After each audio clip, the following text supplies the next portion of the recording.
Catalunya i el conjunt dels països catalans, que en aquests moments estan patint fortament la crisi econòmica, tenen al davant una cruïlla històrica. Podem continuar pel mateix camí d'ara, el del peix al cove, el camí per on hem anat coixejant els darrers 30 anys, amb un finançament insuficient, amb estatuts retallats, amb una educació i una sanitat precàries, amb infraestructures col·lapsades, el camí, en definitiva, de la crisi econòmica. O podem escollir el canvi i agafar el camí de l'esperança i de l'il·lusió i fer del concert econòmic i de l'exercici del dret a l'autodeterminació els nostres compromisos innegociables, els pals de paller per aconseguir que l'independentisme sigui majoritari a la nostra societat, per aconseguir recuperar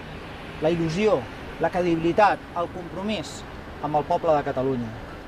Dos instruments, d'altra banda, el concert econòmic, és a dir, que els nostres impostos es gestionin des de Catalunya i l'exercici del dret a l'autodeterminació per ser un estat lliure al món, a Europa,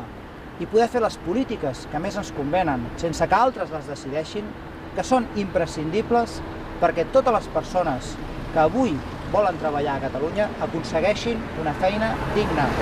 i perquè la indústria catalana pugui ser líder al món.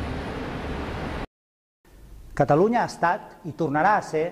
una nació orgullosa d'ella mateixa, però per aconseguir-ho hem de recuperar els valors d'aquells grans patriotes que van lluitar per la llibertat del nostre país.